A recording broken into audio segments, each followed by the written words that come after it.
É com muita alegria que agradecemos a presença de todos, todas e todes que nesta terça-feira, 21 de novembro de 2023, estão aqui conosco para acompanhar mais uma edição do nosso projeto Latinidades em Rede. O projeto coordenado por nós duas, as professoras Etel Gutierrez e eu, Joana Rodrigues, da área de língua espanhola e suas literaturas, do Departamento de Letras da EFELESH, a Escola de Filosofia, Letras e Ciências Humanas da Unifesp, tem como objetivo principal trazer professores, pesquisadores e artistas do universo hispânico para que, conjuntamente com os estudantes do curso de português e espanhol, professores da rede pública, possamos ter uma conversa com nossos convidados, num formato mais informal e bastante dinâmico, contando com perguntas pré-formuladas, ou seja, preparadas a partir de leituras, reflexões sobre a temática a ser tratada. Vale lembrar que se trata de um projeto de extensão e, por isso, proporciona uma troca de experiências e de relatos entre os discentes, os pesquisadores, os professores e o público que participa. Queremos destacar que o produto final desse projeto agregará dados e informações, além do registro deste encontro. Este, em especial, ficará disponível também em uma plataforma e também no YouTube. Então, para que Latinidades em Rede esteja nos proporcionando um encontro enriquecedor com o universo cultural hispânico, contamos com a nossa equipe de trabalho, que reúne duas docentes e, neste momento, a monitora voluntária, que é a aluna Luana Munhoz, mais a colaboração constante de ex-monitores e alunos, como Renan Torres, Ana Beatriz Primo, entre outros, que sempre se somam nessa nossa jornada mensal. Deixamos aqui o nosso agradecimento muito especial e muito carinhoso ao convidado de hoje, o professor doutor Jorge Rodrigues de Souza Júnior.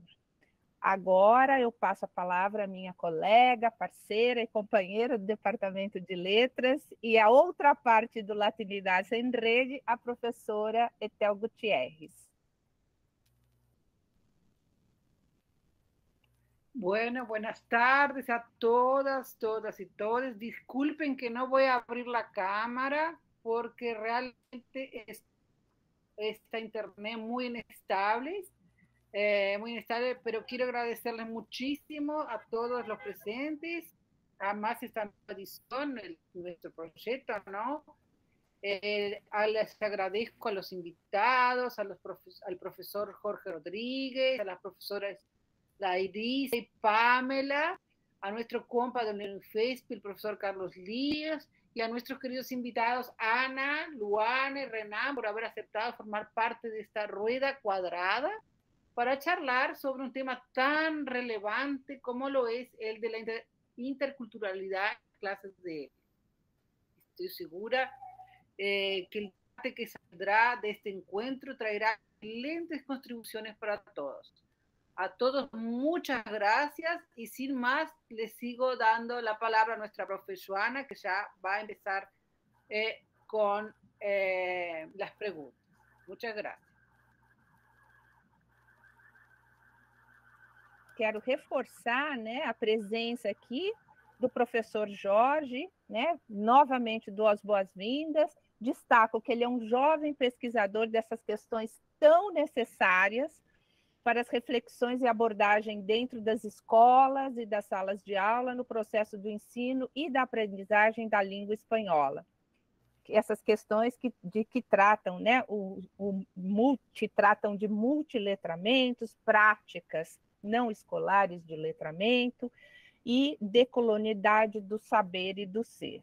Então, eu passo agora a palavra para a Luana, que vai ler para um pedacinho dessa trajetória do professor Jorge, assim nós ficamos, de certa forma, apresentados a ele. Por favor, Luana. Bom, boa tarde a todos. E agora eu começo com a leitura da biodata. Bom, o professor Dr. Jorge Rodrigues de Souza Júnior é doutor em letras pela Universidade de São Paulo e mestre em linguística aplicada pela Universidade Estadual de Campinas. É professor do IFSP, Campus São Paulo, desde 2013, onde atua como docente de língua espanhola para cursos do ensino médio e superior, e de disciplinas na área de linguística para o curso de licenciatura em letras. É membro da Comissão de Linguística Aplicada da Associação Brasileira de Linguística e membro de comissões científicas de periódicos e de congressos na área de linguística aplicada e de linguística.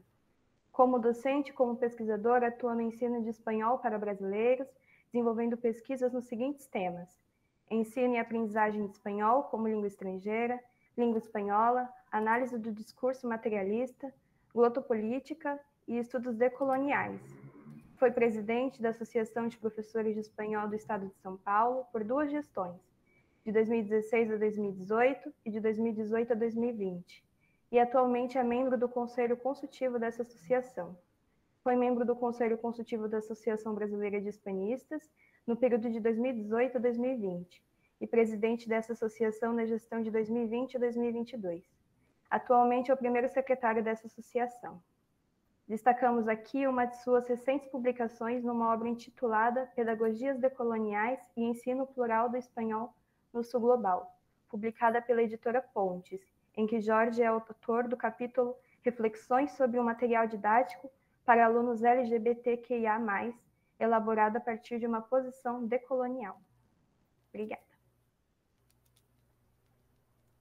Muito bem, agora passamos e agradecer. Antes de passar já para a primeira pergunta, eu também agradeço a presença tão importante desses colegas, né, pesquisadores, professores, professora Larissa, a quem tem uma trajetória muito interessante com a nossa vizinhança, já que a professora é integrante do corpo docente da UNILA, a Universidade Federal da Integração Latino-Americana, o professor Carlos Lírio, como já disse a Etel, é o nosso compa de trabalhos, de vivências do campus Guarulhos, e a professora Pamela, né, uma professora jovem também, que tem aí uma trajetória bastante importante no ensino, junto à Secretaria de Estado, por exemplo, no ensino de língua espanhola.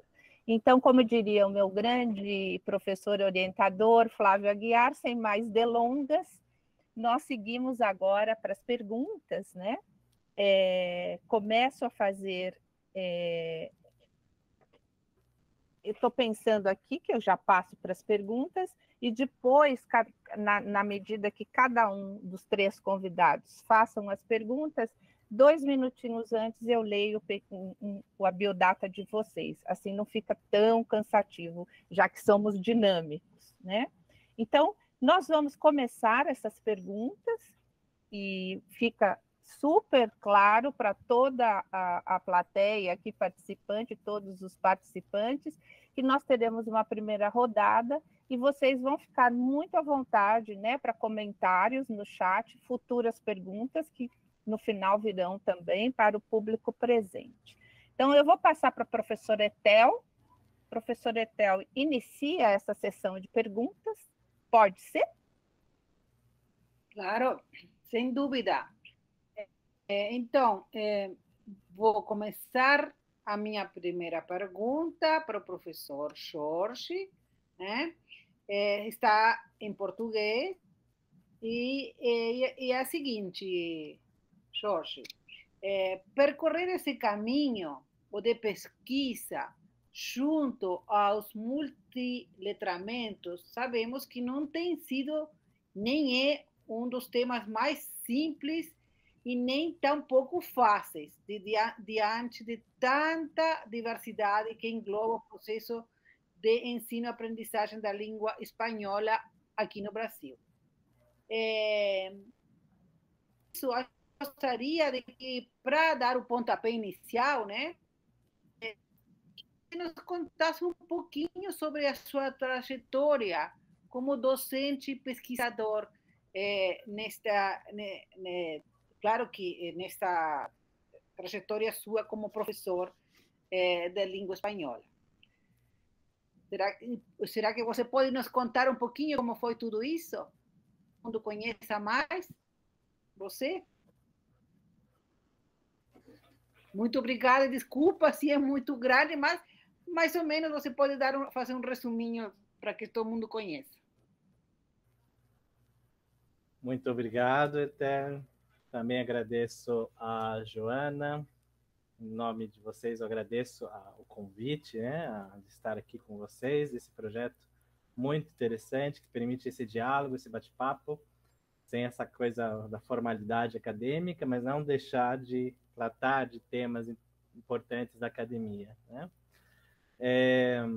De fato, dada a questão da obrigatoriedade que nós professores temos em tratar temas determinados por documentos, legislações, né, currículos, torna-se, e também a questão da infraestrutura, né, das escolas, torna-se um pouco difícil o trabalho com multiletramentos.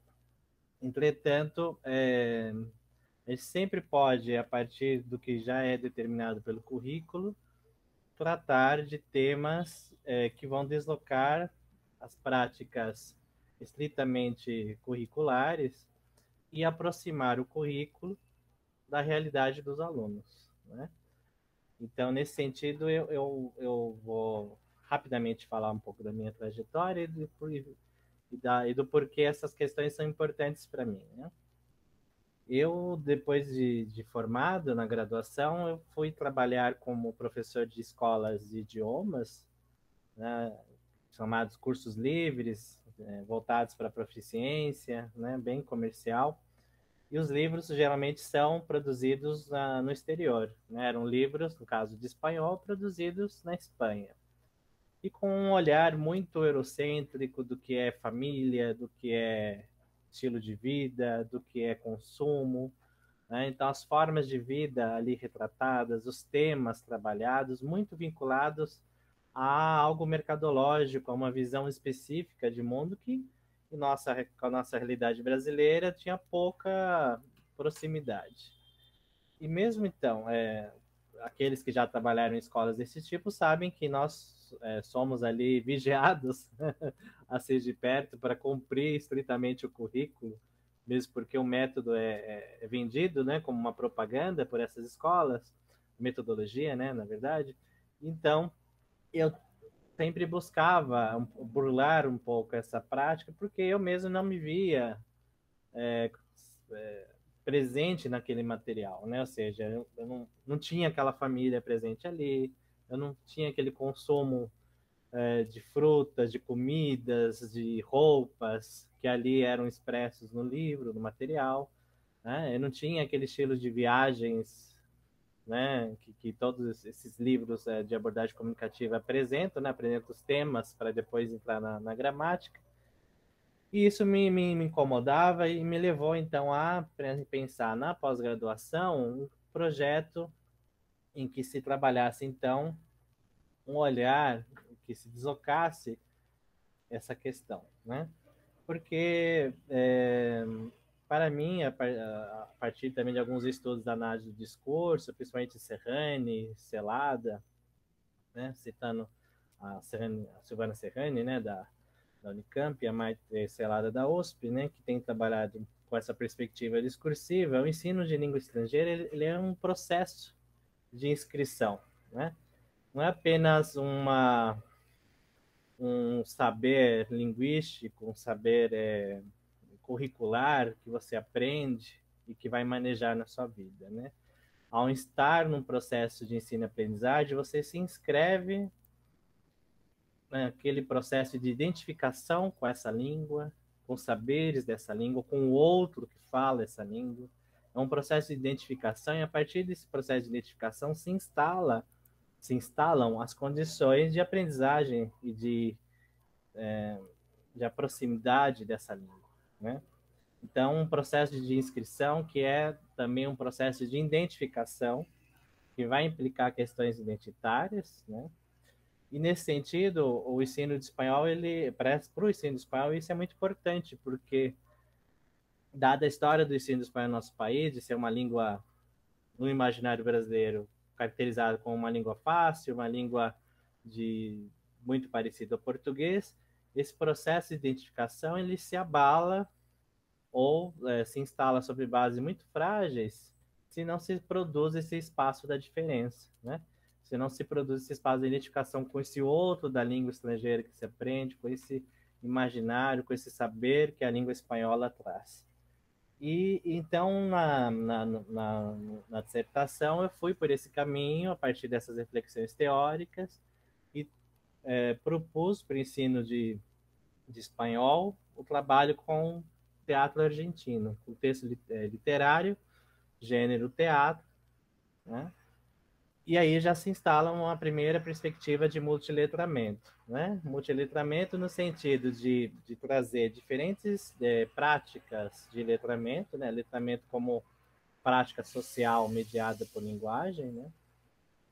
Então, nós estamos ali trabalhando com um gênero teatro, cuja prática é relacionada ao da arte, mas por si só, o próprio texto literário, ele é teatral, né? Ele é diverso, ele é literatura, ele é oralidade, ele é história, é sociologia, né? Porque os textos estão muito conectados com um real, né? Com uma vivência em sociedade, com os saberes, as dores da humanidade, né? O texto teatral ele é conectado a vivências, né, de personagens que sofrem, que têm dramas, que têm histórias. E essa possibilidade, então, de tratar diferentes saberes no ensino de língua foi muito interessante porque traz, então, vivências que, por mais que não sejam reais, entre aspas, por não corresponderem a sujeitos específicos, são próprios de uma cultura, de uma humanidade, de uma visão de mundo que estão muito conectados com a sociedade daquele momento, né? Então, as peças teatrais eram peças contemporâneas e que relações familiares, relações de trabalho, relações comerciais, relações profissionais de classes sociais, que já era um primeiro deslocamento a esses temas comunicativos que me incomodavam na abordagem de livros didáticos, né? E eu segui com esse tema de cultura, então, no doutorado. Para mim, isso era uma questão de que muitos livros didáticos vão discutir como cultura, né? Por quê? Esses livros apresentam, geralmente, apartados separados das questões gramaticais e comunicativas, né? Então, o que é próprio da língua está num capítulo, o que é próprio de gramática está num capítulo, o que é próprio de comunicação está em outro, e a cultura geralmente vem no último apartado, no último trecho da unidade de um livro didático, né? Como se houvesse uma dicotomia entre língua e literatura, como se houvesse uma separação, ou seja, vamos falar de temas linguísticos e depois vamos falar de cultura, né? Cultura como algo estereotipado, como algo específico de um grupo social apenas, né? Ou a projeção de que toda uma comunidade tem o mesmo hábito cultural, né? Então, por exemplo, todos os argentinos dançam tango, todos os mexicanos usam sombreiro, todos os bolivianos vivem nos Andes e por aí vai, né? Então, quando eu trabalhei com cultura, com teatro argentino na dissertação e tive essa reflexão inicial sobre cultura, naquilo que as peças de teatro argentino me possibilitaram discutir a mais do que os livros didáticos possibilitavam, eu então comecei a estudar como definir cultura como discurso, né? Por que como discurso? Porque a cultura, para mim, era algo que se relacionava com o histórico e o social de uma determinada sociedade. Então, nesse sentido, eu defino cultura como um objeto discursivo, né? Aliado à história, aliado às práticas sociais, aliadas às condições sociais, históricas, que me levou, então, ao tema da decolonialidade, né? Explicando rapidamente, né? Por trabalharmos com línguas que vivem em um espaço territorial determinado pela colonialidade,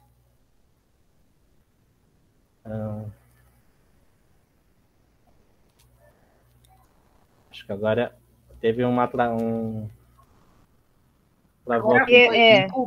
Agora todos nós voltamos. Sim. Bom, como eu estava trabalhando língua espanhola para brasileiros, tanto nós brasileiros quanto os falantes de língua espanhola que vivem na América do Sul somos determinados pela colonialidade, né? Vivemos em países sofreram por processo de colonização. E a partir daí eu comecei a discutir, trabalhar com autores, que trabalhavam a questão da decolonialidade. Porque se eu queria discutir cultura, eu teria que tratar do tema da decolonialidade, né?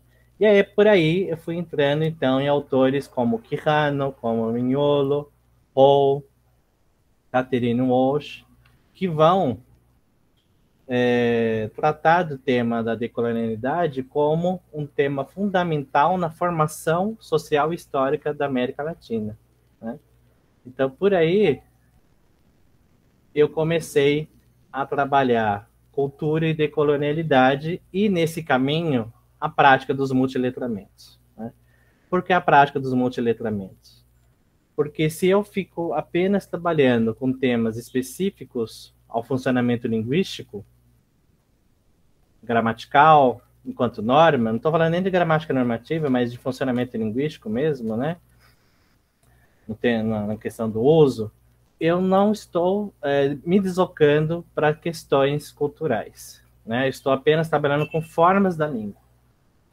A partir do momento que eu vou produzir uma articulação com saberes que estão fora da língua, mas que são permeados pela língua, eu tenho a possibilidade de abordar cultura e língua, e a partir de práticas que estão associadas não somente às práticas linguísticas, mas às práticas sociais. Então, uma abordagem de multiletramento é possibilitar, então, que numa sala de aula eu trabalhe com temas que são muito importantes para uma determinada comunidade. Então, se estou inserido numa comunidade escolar, eu posso trabalhar nessa comunidade escolar com práticas sociais dessa comunidade que permeiam ou que estão mediadas pela linguagem. E, claro, como somos sujeitos de linguagem, todas as práticas sociais vão estar mediadas pela linguagem, né? Então, nesse sentido, a definição de multiletramento e o trabalho com práticas não escolares de letramento me possibilitaram abordar cultura com língua, né? A cultura como outro lado aliás, a cultura como não dissociada da língua. E esse artigo que vocês citaram é uma boa mostra de como eu trabalhei essa questão, né?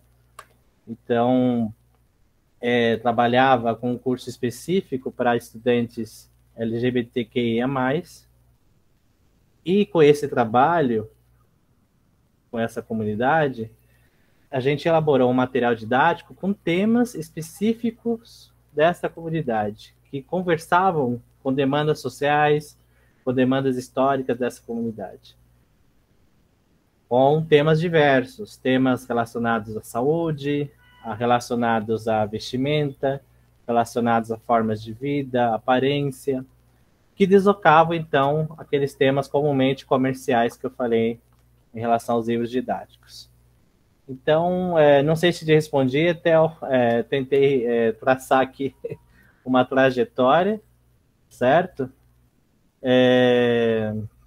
E aqui trazer, então, uma reflexão do que eu fui trabalhando até chegar ao que eu tenho trabalhado hoje, tá? E podemos discutir mais essa questão aqui. Eu vou aproveitar. Perfeito. vou aproveitar aqui, enquanto não cai ali e não tem oscilação ali de internet, desculpe, Etel, mas só para costurar a minha pergunta, para depois passar para os demais, é justamente sobre esse recente trabalho, esse trabalho que a Luana vai colocar aqui no chat para a gente, que é um trabalho, né, com as reflexões sobre um material didático para alunos LGBTQIA+, quer dizer, dentro dessa perspectiva que você já falou, né, dessa sua trajetória, eu gostaria também que você contasse um pouquinho mais para os nossos alunos, porque se trata de um tema ainda rodeado de tabus, né, nos termos sociais, nos termos não só linguísticos, e como, né, de uma forma tão interessante esse imbricamento que você produziu, né, nesse universo linguístico com justamente esses temas decoloniais. Eu tive o prazer e a honra de ler, né, esse capítulo, Jorge, e eu fiquei muito, mas muito feliz, né, da proposta que você traz. Então, para que as pessoas também possam acompanhar só um instante, o Jorge traz alguns exemplos de textos criados por ele, alguns diálogos, inclusive, mas muito voltados, são textos muito voltados para literalmente o que ele tinha acabado de dizer, né? Desse imbricamento entre os estudos linguísticos e esses estudos decoloniais. Então, você poderia dar mais uma palhinha sobre esse artigo para a gente, Jorge? Total. Esse artigo faz parte de um livro, né, organizado pela professora Lívia Batista, né, a professora Fernanda Tonelli e o professor Alexandre, né, Diego Alexandre. Inclusive, acho que tem o Natan, que está aqui, também é autor de um capítulo, né, reúne muitos professores que têm trabalhado no Brasil com o tema da decolonialidade. E nesse trabalho em específico, eu expresso, né, conto um pouco mais sobre uma experiência que eu tive, não no Instituto Federal de São Paulo, mas como coordenador de um curso de espanhol de uma ONG chamada Casa 1. Né? Ela tem um trabalho muito importante aqui em São Paulo. Com a pandemia, esse trabalho de ensino de línguas foi interrompido e espero que proximamente volte. E a Casa 1, né, ela é uma ONG que trabalha com acolhimento de população LGBTQIA+, expulsa de casa, né? Então, ela tem um alojamento para essa população e também ela apresentava atividades culturais voltadas para a comunidade, entre elas o curso de línguas, de inglês e de espanhol. No curso de espanhol, então, a gente ficou muito preocupado em justamente apresentar os temas de cada unidade a partir de práticas sociais.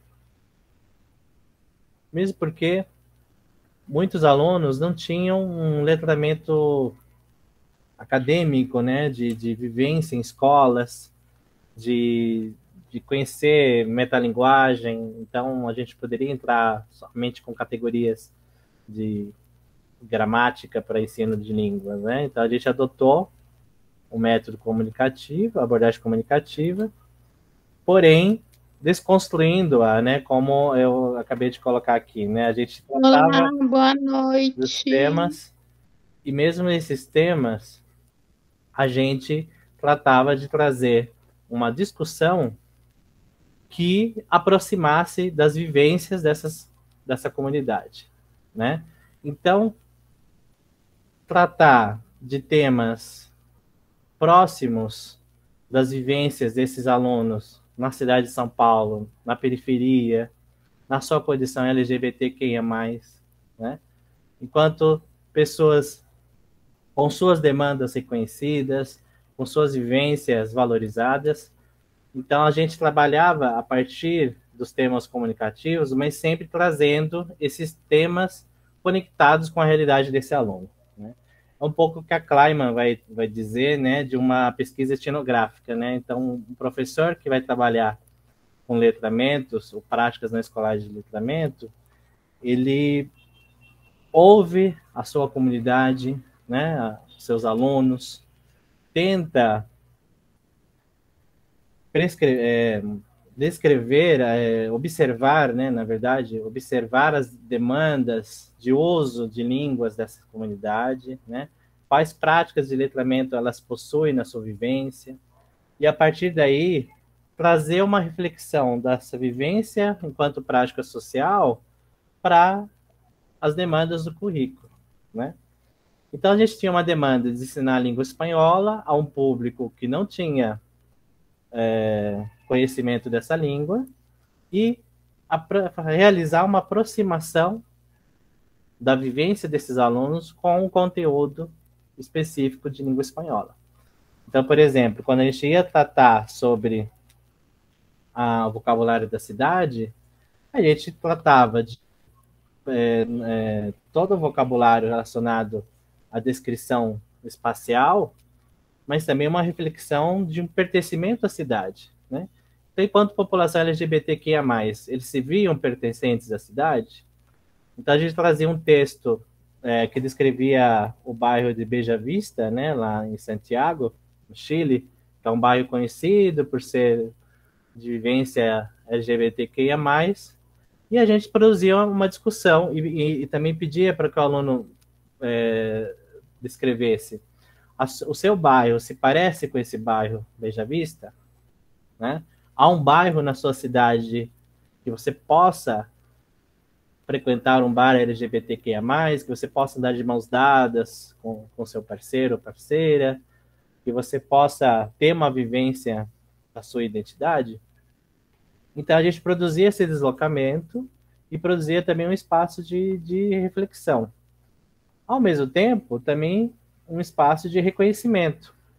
Então, quando a gente trabalhava com aparência física, então todo aquele vocabulário relacionado a cabelos, roupas, cortes, tamanhos, aparência física, a gente também apresentava vocabulário específico à comunidade LGBTQIA+, né? Por exemplo, peruca, né? Acessórios usados na cabeça, né? Como as drag queens usam. Também não estabelecíamos vestuário de homem e mulher, apresentávamos vestuário, né? Então, não apresentávamos tão fechados temas. Então, Joana, eu acho que era mais ou menos isso que eu tinha pensado para falar sobre o artigo, né? Então, um material muito interessante, porque ele vai trabalhar não apenas com o que a gente elaborou especificamente, mas também a gente se apoia muito na reflexão que ONGs têm produzido materiais para esses problemas que estão presentes, organismos governamentais, por exemplo, ministérios da saúde da Espanha, da Argentina, da Colômbia, especialmente de governos progressistas, né, que estão dispostos a discutir isso, e também de organizações como a ONU, né? Então a gente discutiu muito materiais da ONU para a discussão de direitos humanos, como a divisão do trabalho, né? E a divisão do gênero. Então se produz uma divisão de gênero e trabalho a partir do conceito de raça, e essa divisão também vai inferiorizar o feminino, né, na questão social, né, o homem acima da mulher, e também na questão do trabalho. Então, a questão de como essa categorização se coloca, ela vai permitir, então, que o europeu estabeleça padrões, e esse padrão, então, servirá para justificar toda a construção econômica e social que vai dar origem ao eurocentrismo, né? Então, o eurocentrismo vai estabelecer hierarquicamente os saberes que são valorizados, né? As práticas sociais e econômicas que serão valorizadas também, né? em detrimento, então, de saberes que já eram produzidos aqui antes da chegada do europeu, não aqui apenas na América, mas também em outros continentes que depois foram submetidos à colonização, e também permitirá a subjugação da mulher, as práticas sociais e econômicas, né, na subvalorização do trabalho da mulher, na subvalorização do que é trabalho, né, das práticas que deveriam ser remuneradas ou não. E tudo isso, então, como Quijano coloca, advém dessa posição eurocêntrica que vai estar estruturada para a categoria de racismo. Então, a visão decolonial, ela permite, então, que nós, enquanto professores de línguas estrangeiras, especificamente de espanhol, possamos abordar esse deslocamento, produzir esse deslocamento, né? E uma reflexão sobre esse processo, né? Que vai produzir uma desnaturalização, por assim dizer, né? Do que é convencionalmente aceito. Acho que isso que é importante, né? A ideologia eurocêntrica, ideologias advindas do processo de colonização, e que a gente pode reunir sobre o nome de eurocentrismo, elas vão validar diversas práticas que, em nosso continente, foram validadas no processo de exploração, que estão aí na configuração da nossa sociedade. Inclusive, os teóricos da decolonialidade dizem que quando a gente parte no processo de decolonial, a gente não é um processo de descolonização, né? Porque há uma impossibilidade desse processo. Houve o processo de descolonização, o conceito geográfico, político, né? Que as colônias deixaram de ser colônias e viraram países, mas o processo colonial se manteve, né? A divisão social, o processo de exploração, etc. Então, a decolonialidade ela vai se contrapor a esse processo colonial para pensar novas perspectivas, novas práticas, mas ela não vai romper totalmente com esse modelo social que nós temos, porque é um processo estrutural, né? Que a colonialidade instalou e que o mundo globalizado acabou ressaltando. Então, as práticas de ensino de línguas estrangeiras, por um viés decolonial, elas têm que estar sensíveis a esse olhar que vai desnaturalizar visões eurocêntricas de mundo, dando vozes ao feminino, dando vozes a diferentes etnias, dando vozes aos saberes dessas comunidades advindas de povos originários, ou mesmo saberes de comunidades que vivem em distintos espaços, como quilombolas, agricultores, né? Profissionais que não são tão comerciais. Então, por exemplo, eu sempre uso esse exemplo. Um tio meu, ele é agricultor, mora numa cidade pequena, e ele tem a capacidade de dizer de onde vem o vento. Não sei dizer a vocês, ele também não explica, mas ele diz. Esse vento vem de sudeste, esse vento vem de norte. E a partir da direção do vento, ele sabe a força que vai ter o vento ou o processo de chuva daquela época. É um saber, né, de uma prática específica, né, da agricultura, mas que não é valorizada porque eu tenho o meu celular com a previsão do tempo, com todos os dias da semana, ou posso ligar o rádio e vai ter um boletim meteorológico, né? Que nem sempre coincide, e que às vezes o meu tio acerta mais do que essas práticas meteorológicas, né? Então, para uma abordagem antirracista, Larissa, né, que era a sua questão, eu acho que o conceito de práticas não escolares de letramento, de multiletramento, se casa muito. Porque, como a Kleiman vai colocar, o professor ele vai estar sensível às práticas sociais daquela comunidade onde ele está ali trabalhando, né? E saberes são ali daquela comunidade, que práticas sociais,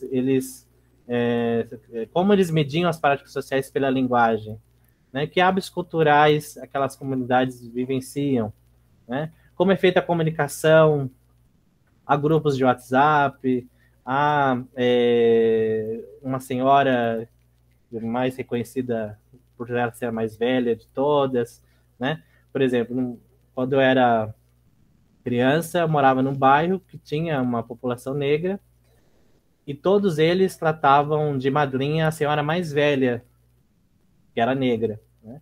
E todos pediam a bênção a ela, né? Então ela passava a bênção, que ela era reconhecida naquela comunidade como a senhora mais sábia, a senhora, né, que tinha mais respeito. E as pessoas iam até ela perguntar, pedir conselhos, né? Porque aquela comunidade via ela como importante.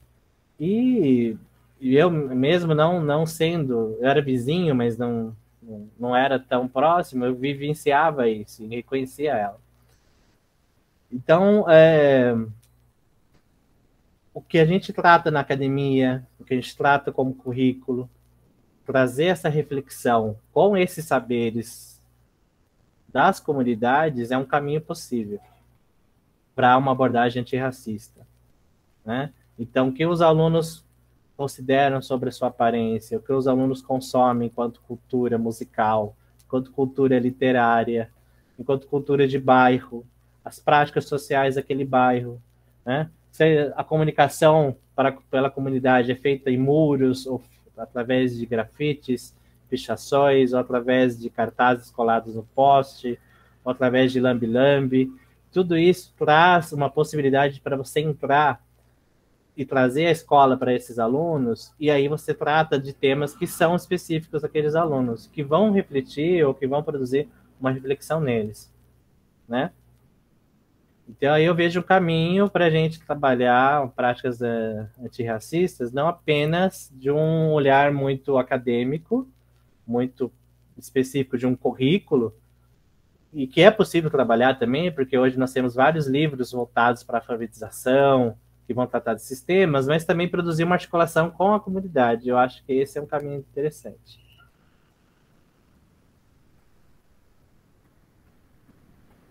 Excelente, né, Larissa e Jorge? Muito obrigada. Que riqueza, né? E quantas possibilidades nós que estamos na sala de aula tratando de formar e informar, né, os nossos alunos, quantas possibilidades. Eu acho isso extraordinário e como esse diálogo precisa ser nutrido para ficar cada vez mais forte para a gente ir levando, né? Inclusive com uma proposta que precisa ser rediscutida da criação dos próprios materiais, né? Larissa tem feito bastante pouco isso, né? Ultimamente, Jorge também, e para que nos instiga mesmo, como, enfim, como formadores, a pensar nesse tópico também. Para a gente, então, dar continuidade a esta roda quadrada, nós vamos ouvir a pergunta agora da professora Pamela de Paula da Silva, que é professora de língua da Rede Estadual de Ensino do Estado de São Paulo. Ela atuou como docente no projeto Centro de Estudos de Línguas por 10 anos e atualmente compõe a equipe técnica curricular de língua estrangeira moderna da Secretaria da Educação do Estado de São Paulo. Pamela é licenciada e bacharel pela Universidade Presbiteriana Mackenzie, especialista em ensino de língua espanhola pela Universidade Estácio de Sá, e no momento é mestranda de pós-graduação, do programa de pós-graduação de língua espanhola e literatura espanhola e hispano-americana, na FEFELESH, na USP, em São Paulo. Então, por favor, Pamela. Tem o microfone aberto aí, acho que é do Rafael. Isso, Rafael. Olá, gente, boa noite a todos. Antes de tudo, gostaria muito de agradecer ao convite da professora Etel, agradecer essa oportunidade de estar aqui, que eu sou uma jovem pesquisadora na área, né, e assim, muito me identifiquei com a fala do Jorge com relação às suas angústias e seus sentimentos ao trabalhar com determinados materiais, ao lidar com determinados currículos no ensino de idiomas, porque realmente a gente encontra muitos realmente enfrentamentos na hora do planejamento, né, de pensar coisas que ficam para além do que está proposto e trazer aspectos da cultura, aspectos da sociedade dos nossos jovens para dentro da sala de aula. E aí, a minha pergunta tem muito a ver com a minha prática em sala de aula durante meu percurso no Centro de Línguas, né? Eu acho que todos aqui conhecem bastante o projeto CEL, que tem 34 anos na rede, e assim, é um projeto que realmente ele é uma política pública, né? Ele transforma a vida dos nossos estudantes há muito tempo, a partir do momento que você dá a oportunidade dele não só adquirir um idioma, desenvolver o conhecimento de uma língua, mas principalmente também conhecer os aspectos culturais e sociais que envolvem os falantes dessas línguas, né? E das minhas experiências enquanto professora, principalmente com as turmas mais jovens, com aqueles alunos sétimo ano, que tem por volta aí de 12 anos, 14 anos, e sétimo, oitavo ano, né? Que começam a pensar no ensino de idiomas, a se interessar, porque o CEL é um projeto no qual eles vêm porque eles querem, né? Então, é um projeto que acontece no contraturno, então o aluno está lá porque ele realmente quer aprender aquele idioma. E muitas das experiências que eu tive dentro do contexto de sala de aula foram, assim, obviamente, a gente tem muitos perfis de estudantes, a gente tem... por serem alunos do Estado, né, de escola pública, a gente tem um perfil socioeconômico desse estudante, e geralmente são alunos que têm um conhecimento prévio, ou preconceitos, né, com relação ao idioma, e eles vêm naquela expectativa, né, vêm com o filtro afetivo, né, muito, muito aberto para aprendizagem, enfim, super abertos para aprender uma nova língua. E aí, dos problemas problemas não, vamos dizer assim, uma das questões que eu comecei a ter nos últimos tempos enquanto docente foi com relação a esses conhecimentos que eles traziam, principalmente advindos de produções audiovisuais com as quais eles tinham contato, né? Seja pelas mídias sociais, pelos streamings. E aí a minha pergunta, ela vai um pouquinho grande, eu vou lê-la, porque eu escrevi, foi meio com um fluxo de consciência que eu escrevi, então eu vou lê-la para ficar mais claro. Então, assim, em muitas produções audiovisuais consumidas por estudantes, principalmente por meio das mídias sociais e de plataformas de streamings, é possível também verificar a naturalização de hábitos e práticas sociais que acabam por excluir outros aspectos sociais do contexto apresentado, né, daquilo que é encenado. É como se fossem de todos, né, como se aquelas práticas fossem de todos, e que projetam um modelo de vida específico e que acabam por influenciar o entendimento dos jovens com relação àquele contexto de atuação ou sociedade. Nesse caso, na sua opinião, Jorge, quando os estudantes já vêm com esse preconceito a respeito da sociedade e da cultura, e aí eles vêm não influenciados por... aí não, a gente tem um material didático ali presente, mas eles vêm com todo um preconceito devido a outras produções, outros materiais com quais eles têm contato. Quais seriam as estratégias possíveis do ponto de vista da abordagem comunicativa e por meio de multiletramentos para se trabalhar essa quebra de estereótipos? E de modo que, assim, como a gente está falando do contexto do CEL, de alunos que eles estão lá porque eles querem, e eles há uma motivação para a aprendizagem do idioma, e aí são diferentes motivações, como a gente poderia... quais estratégias, na sua opinião, seriam possíveis para se trabalhar de modo que o aluno continue se identificando, se reconhecendo os aspectos relativos ao idioma, né? E de modo que o motive a dar continuidade aos seus estudos. E quais seriam as possibilidades que você pensa a respeito disso? Obrigado, Pamela. Sim, de fato, os alunos vêm com conhecimento de mundo, né? E quando a gente fala relacionado à língua espanhola, com muitos estereótipos sobre latino-americanos, né? Sobre formas de vida dos latino-americanos. E às vezes imaginários que são estimulados aqui mesmo no Brasil, né? Sobre o que é ser latino-americano. Eu acho a questão do multiletramento uma possibilidade de você deslocar essa questão pelo fato de que você para você deslocar esses estereótipos imaginários, apresentar materiais de distintas realidades. Isso vai exigir do professor um trabalho de pesquisa, né? Vai exigir do professor um conhecimento de mundo além daquilo que é proposto pelo material didático, mas especialmente um espaço de diálogo também com os alunos, né? Eu vejo que a partir do momento que você estabelece um saber como algo fechado, né? Ou seja, o livro didático apresenta assim, o assado, o aluno também vai trazer essa visão como algo fechado também. Vai encarar aquilo como uma outra opinião, como uma opinião diferente da dele, e como uma questão de opinião apenas. Então, você trazer diferentes materiais que abordem o mesmo tema, com uma prática que parta da realidade dele, para chegar no que o livro ou que o conteúdo que você quer trabalhar especifique, eu acho que é um caminho possível. Era o que a gente fazia com os alunos da Casa 1, no projeto que eu trabalhei, e também no Instituto Federal com os alunos de ensino médio. Mesma realidade, ou seja, eram alunos interessados, mas com essa necessidade de ter uma proficiência em língua estrangeira, porque o mercado pede, ou porque é importante falar espanhol. Mas também com seus imaginários, seus pré-construídos em relação aos latino-americanos. Então, uma prática bem interessante que eu fiz com os alunos foi que eles fizessem um meme de um país hispano-falante.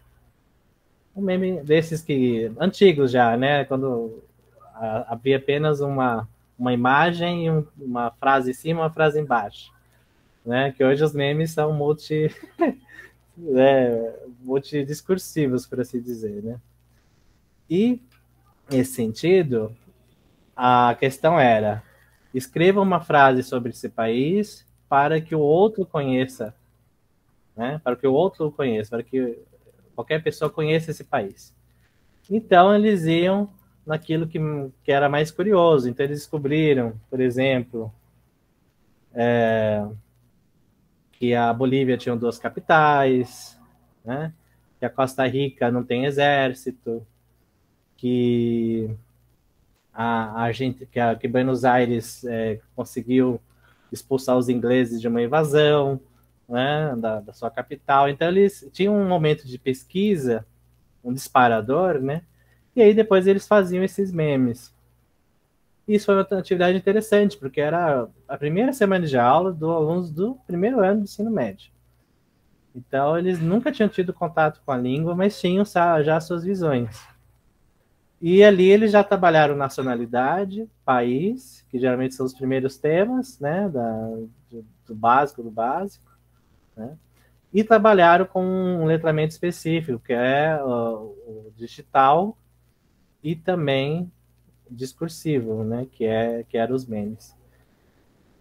Se produziu aí uma aproximação, né, do aluno com o tema e possibilitou que ele trabalhasse, fizesse uma pesquisa sobre isso.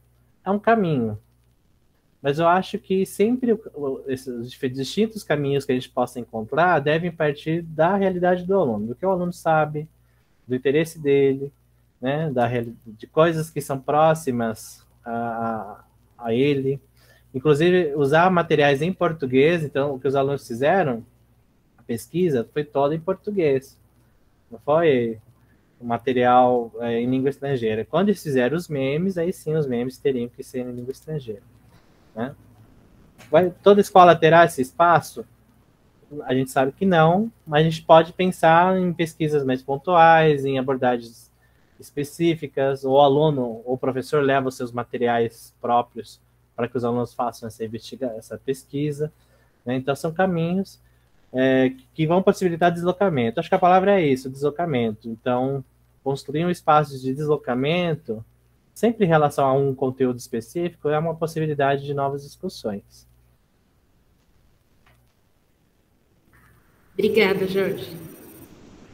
Puxa vida, né? Quantas quantas informações que fazem a gente repensar, ressignificar esses materiais nossos de cada dia, né? Por exemplos muito próximos aos universos dos nossos alunos, né? Que é um exercício que a crônica faz, né? A crônica literária faz, e a gente podia começar a fazer uns enlaces aqui também, não é? Porque muito do problema, Joana, vem da desconsideração do aluno como ser pensante, né? De um saber que ele já tem, né? Exatamente, dessa caixinha, como eu chamo, que a gente leva adentro, né? Que levamos adentro, né? Exatamente isso. Como isso é importante, que é um processo de afetividade, é um processo de sedução também, para o conhecimento, para a leitura, não é? Que a gente cada vez mais tem que dar espaço para isso, né? É um exercício para nós também, da academia, não é? Mais que um exercício, é um desafio. E falando em desafios, eu agora convido, né, o professor Carlos José Lírio, o nosso colega, que ele é craque de desafios, especialmente os linguísticos, né, professor? Então, para a próxima pergunta, ele é mestre em língua portuguesa pela Pontifícia Universidade Católica de São Paulo e doutor em estudos linguísticos pela Universidade Federal de Minas Gerais. Foi professor do ensino básico nas redes oficiais do Estado e do município de São Paulo. Atualmente é professor adjunto do Departamento de Letras na FEFELESH, né? Na EFELESH, desculpa, na Escola de Filosofia, Letras e Ciências Humanas, entre um E e um F, lá da Unifesp, onde integra o Núcleo de Estudos Afro-Brasileiros, o NEAB Unifesp, e é membro do grupo de pesquisa do CNPq Multiletramentos na escola por meio da hipermídia, sediado no Instituto de Estudos da Linguagem, o IEL, de Campinas, né, da Unicamp. Então, é essa possibilidade desses diálogos aqui tão ricos. Por favor, Carlos Lírio, com a palavra. Obrigado, Joana. Boa noite. Eu vou fazer aqui a leitura da minha pergunta, que na verdade já contempla um contexto maior e inclusive de saudação a todos e todas e todes. E vai mais ou menos na direção do que a professora Larissa fez. Então vou aproveitar na esteira do que a professora Larissa já tinha elaborado. Eu nem sabia que ela ia elaborar uma pergunta nesse sentido, mas elaborei a minha, então vou fazer a leitura aqui, se você me permite. Muito bem. Então, boa tarde, né? Boa noite já a todas, todos e todos. Primeiramente, gostaria de agradecer à professora Joana Rodrigues pelo convite para participar dessa atividade tão relevante e poder, assim, aprender um pouco mais com o professor Jorge sobre temas que dialogam muito com as minhas pesquisas. Ontem foi o Dia da Consciência Negra e justamente hoje está ocorrendo a abertura da Semana da Consciência Negra 2023, que nesta edição, além da Unifesp, conta com a participação de outras universidades paulistas, sendo, portanto, a primeira edição interinstitucional desse evento tão relevante. Nesse contexto, minha pergunta é a seguinte, na verdade, uma solicitação de sugestão ao professor Jorge. A seu ver, professor, na perspectiva dos multiletramentos, como seria possível realizar uma educação linguística que possibilite ações comunitárias docentes e discentes para além da sala de aula, ou seja, capazes de realizar uma educação das relações étnico-raciais, por exemplo, por meio das tecnologias digitais de informação e comunicação, as TIDICs. É isso, muito obrigado. Muito obrigado, professor Carlos, pela gentileza, pela pergunta, né? Trazer essa questão aqui tão importante. Eu posso traçar um paralelo com esse material que eu trabalhei especificamente para a população LGBTQIA+, que foi uma atividade não só de educação linguística, né, mas de uma reflexão sobre saberes, de ser cidadão, né, numa sociedade machista, numa sociedade homofóbica, né? Então, que havia um espaço de reflexão sobre direitos e sobre saberes LGBTQIA+, né? Então, é um espaço de educação linguística e também um espaço de reflexão sobre práticas identitárias e sociais. Eu vejo que hoje há muito mais espaço para a abordagem da questão da comunidade negra no Brasil, né? Não apenas por legislações específicas, mas também porque a comunidade tem realizado ações não apenas de reivindicações de direitos, mas também de valorização de saberes da comunidade, né? Da ancestralidade, do que foi imposto os saberes vindos da diáspora, né? E vejo, então, uma possibilidade de trabalho que você coloca aqui com as chiques, muito interessante, que foi o que a gente trabalhou também. Hoje, felizmente, as redes sociais permitem existem muitos perfis engajados na discussão das questões específicas das comunidades minorizadas, né? Sejam elas os povos originários, a comunidade negra, a população LGBTQIA+. São perfis que funcionam como propagadores de uma reflexão, mas também de um processo de formação social crítico, né? Então, são perfis que produzem conteúdo no TikToks, em Instagram, em Twitter, né? Realizam lives, podcasts sobre temas específicos. Há muita coisa boa, há também muito material supérfluo, mas creio que é uma possibilidade de discussão, porque é algo que está na vivência dos alunos. Os alunos hoje dominam essas tecnologias, consomem essas produções digitais, e por essas produções nós podemos abordar conteúdos linguísticos, né? Então, relacionado à língua estrangeira, algo imediato que um professor vai trabalhar quando vai tratar de variedade linguística é trazer materiais de distintos países para mostrar como se produz a pronúncia e tal. Mas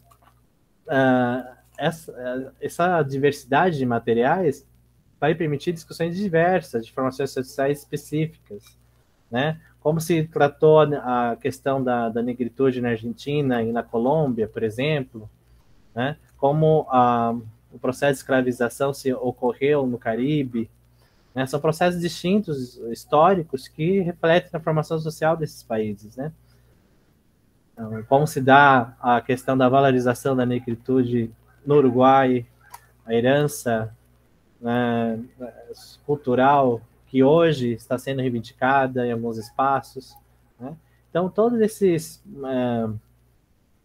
todo um conhecimento, passa por um processo também de conhecimento do professor dessas práticas, de fato, que vai demandar pesquisa, vai demandar conhecimento, mas também de uma possibilidade vária que as redes sociais vão te dar material para discussão. Como a Pâmela colocou, sempre há o risco do aluno trazer de fato, ele sempre vai trazer um saber desde casa, mas o risco de que esse saber não se assemelhe ou se confronte com aquilo que a gente quer trabalhar como discussão, né? Então, por isso a questão dos multiletramentos é interessante, porque as diversas tecnologias digitais, distintas formas de gêneros discursivos que temos na nossa sociedade, pode permitir ao professor, em determinados temas de educação linguística, trabalhar temas identitários.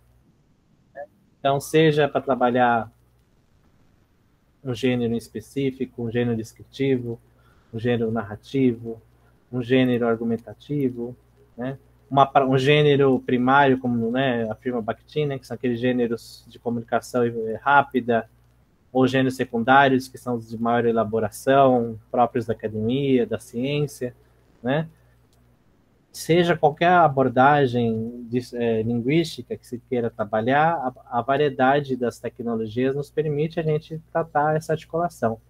A Kleiman coloca, né, que essa pesquisa etnográfica dos saberes e dos letramentos de uma comunidade é o lugar inicial para se chegar naquilo que o currículo vai nos exigir para o trabalho em sala de aula, né? A gente nunca parte do currículo para chegar no letramento, mas o contrário, parte do letramento para chegar no currículo. Ou no que o senhor disse, né? Trazer desde o letramento para a abordagem de uma educação linguística, né? Então, eu vejo realmente essas ações institucionais como um espaço propício também para essas práticas, né? Ou seja, a partir do momento que a instituição abre esses espaços de reflexão, de articulação, com semanas de conscientização, com práticas artísticas, práticas de debate, exposições para a discussão desses temas, isso abre, então, espaço para uma educação linguística pautada pela questão do letramento identitário, né? Então, eu vejo por esse caminho.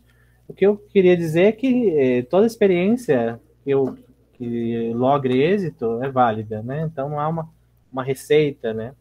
Mas eu acho que ter essa conscientização, uma discussão que possibilite essas práticas é o que todo professor deveria ter, né? Eu que agradeço, professor Carlos. Excelente, né? Como é produtivo, né? A gente conversando e levantando esses fios para ir tecendo.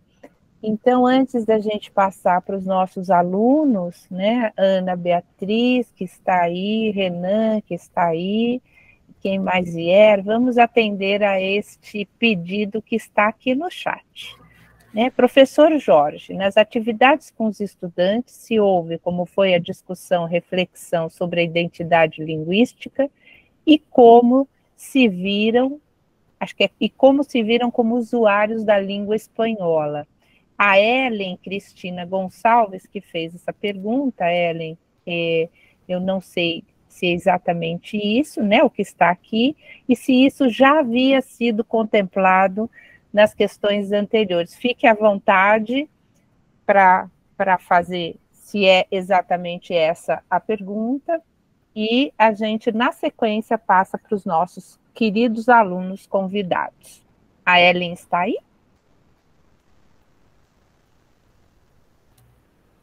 Oi, professora, boa noite, estou aqui sim. Desculpe. Sim, a pergunta é bem por aí. Ellen, deu uma cortada no seu som. Desculpe, agora sim? Agora sim. Então, boa noite. A pergunta é bem por aí mesmo, assim, em que sentido se isso aconteceu e como foi, né, esse processo dessa identidade e como eles se viram como usuários da língua. Em determinado momento da fala, o professor colocou que era uma língua nova, que eles estavam conhecendo esses países com essas diversidades. Como é que eles se sentiram apropriados dessa língua, considerando que é um público que está sempre à margem, né? Que a gente está sempre tendo que pensar numa maneira de resgatá-los. Então, a pergunta vai mesmo nesse sentido. Muito obrigada.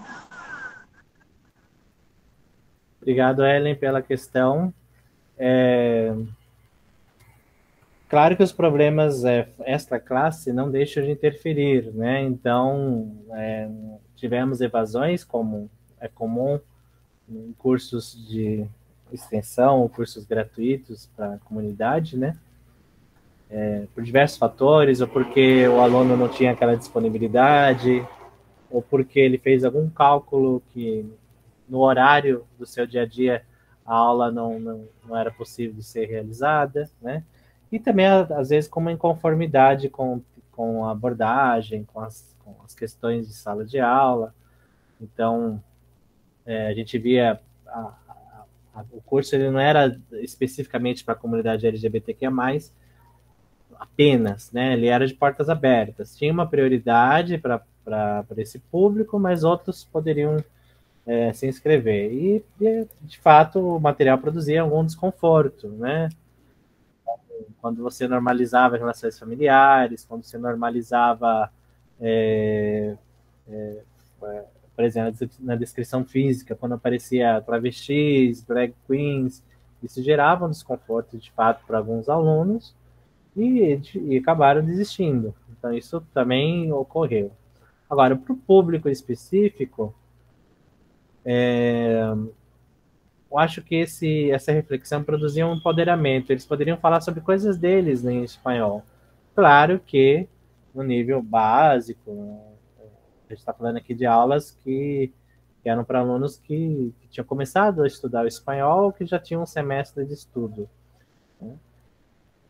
Então, que utilizavam o presente do indicativo e alguns passados como recursos de descrição e narração. Então, eu via nesse empoderamento das questões identitárias também um uso à vontade dos recursos linguísticos, né? Não um enclave tão fechado que os impossibilitasse de falar. Então, eles sentiam a vontade de falar sobre relacionamentos, né, sobre família, sobre amigos, sobre sua casa, sobre sua vivência na cidade, sobre seu trabalho, porque eram temas que estavam ali abordados, né, eram muito próximos daquela realidade que o material didático contemplava. Então, não era aquela família Margarina, Doriana, né, que estava ali no material que impossibilitaria ou causaria algum constrangimento para dizer, não, eu tenho um marido, eu tenho uma mulher, ou sou solteiro e crio 2 crianças, né? Então, eles se viam representados e essa representação lhes possibilitava um uso mais fluido da língua, sem dúvida. Excelente, são muito, muito importantes, relevantes essas questões, né?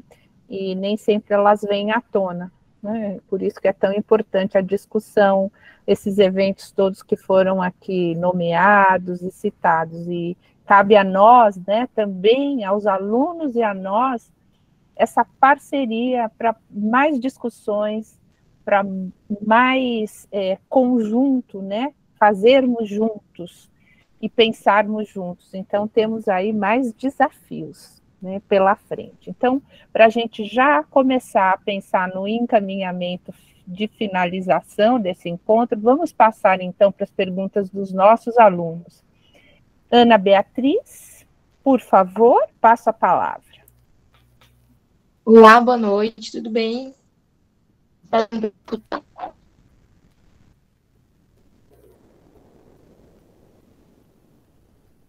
Ana, o seu som está instável. E agora você congelou e travou. Agora voltou. E agora? Agora a gente te ouve. Vamos em frente. Desculpa. Tem a internet aqui. Enfim, boa noite, pessoal, boa noite, Jorge. Tudo bem?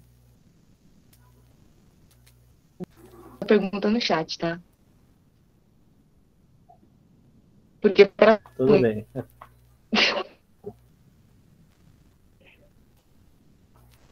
Eu vou fechar a câmera. Talvez se você fechasse a câmera. Isso, acho que flui mais o som. Beleza. Então, eu anotei aqui uma pergunta que eu pensei enquanto estava fazendo a leitura do artigo A Cultura Dentro da Língua, uma abordagem da cultura e ensino de línguas estrangeiras. E aí eu pensei que, diante do apagamento realizado nesses materiais didáticos que você analisou no artigo, entre os temas apresentados como culturais, Eu queria perguntar o que que você observou, falando mais especificamente da sua experiência, não só nesse artigo, se tratando da cultura rap, hip hop. Em algum momento na sua prática pedagógica ou nas suas pesquisas, o rap foi mencionado como um elemento cultural em materiais didáticos ou em, sei lá, na sua prática mesmo, enfim, de qualquer forma que seja. Pergunto isso porque eu e a Heitor pesquisamos com a interculturalidade no hip hop latino-americano. Então, enquanto eu lia, eu tive essa dúvida. Obrigado, Ana Beatriz, pela pergunta. Não aparecia em nenhum material, porque esses materiais, eles tinham, de fato, esse viés estereotipado de cultura, né? De associar a cultura a algo específico, distinto do que o Ocidente considera como prática social, né? Normal, comum, né? O que a gente pode chamar de eurocêntrica. Então, o que escapava a uma forma ocidental de vida, por assim dizer, era tratado como cultura. E esses materiais não discutiam músicas relacionadas a hip hop ou a rap, porque não eram práticas ocidentais validadas, né? Geralmente eram outras formas de consumo musical que eram ali presentificadas, né? E também confesso que nas minhas práticas de ensino de espanhol também não aparecia, porque não era algo que surgia como demanda dos meus alunos, entende?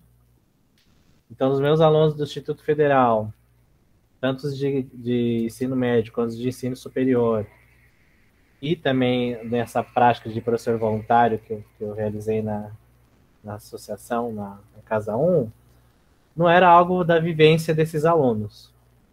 Então, isso não surgia. Mas isso não quer dizer que que não haja essa vivência. De fato, há, né? Principalmente em comunidades específicas, que isso faz parte do dia a dia da comunidade, né? E isso tem a ver bastante, Ana, então, com o que a gente se propõe a pensar na articulação dos saberes desses alunos, enquanto seres pertencentes a uma comunidade, e articulação desses saberes com o que eu vou propor em sala de aula, né? Então, se nessa pesquisa etnográfica que eu faço, eu vejo que os alunos possuem hábitos musicais de ouvir determinados gêneros, melhor que eu contemple esses gêneros na minha prática docente, né? E possibilite discutir os temas que essas letras possam trazer. Claro que muitas dessas letras talvez vão reforçar hábitos de consumo elitizados, né? Tem alguns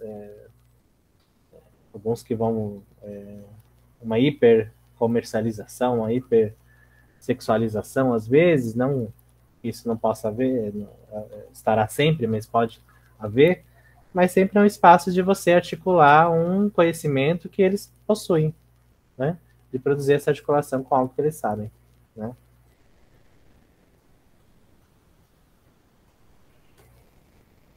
Muito bem, nada como o frescor das pesquisas, né? Para trazer pontualmente o que a gente está lidando, pesquisando. Muito obrigada, Ana.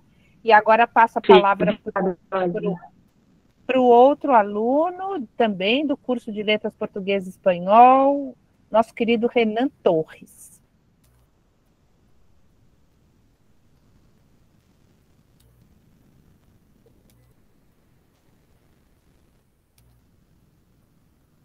O Renan está por aí?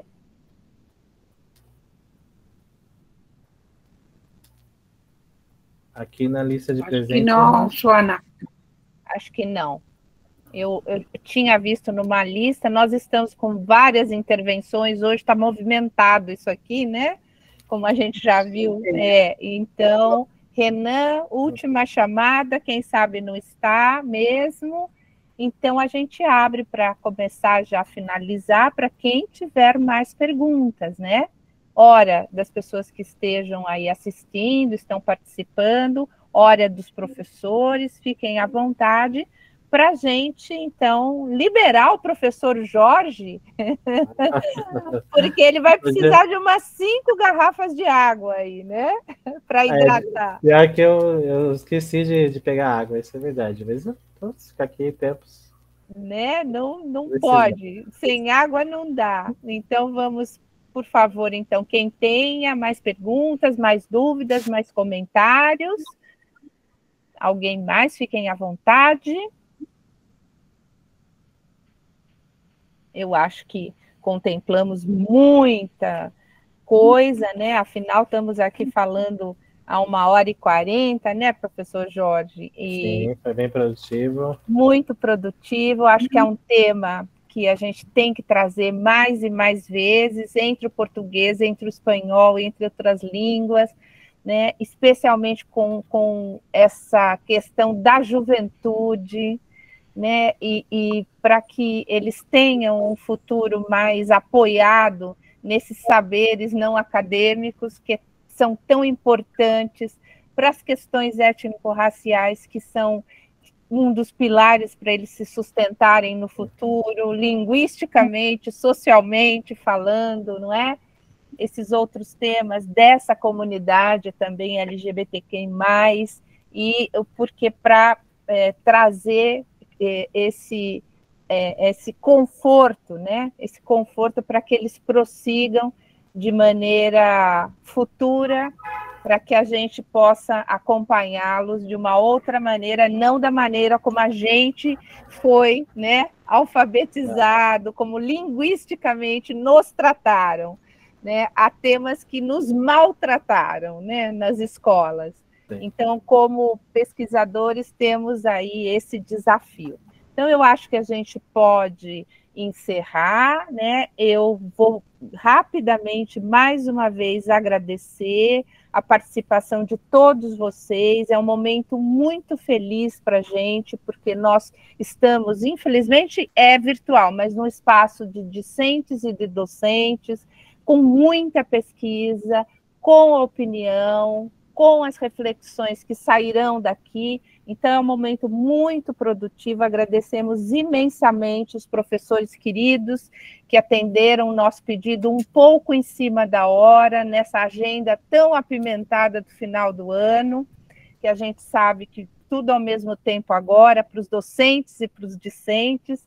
Esperamos, então, que o ano que vem a gente se reveja, ou ao vivo, ou nessa tela, para dar continuidade a esse projeto, que é fruto de uma parceria muito bonita, muito intensiva, e que nos dá muito prazer com a professora Ethel e hoje, que é o Latinidades em Rede. Então, agradeço imensamente a todos, um excelente final de ano, um ano bastante esperançoso.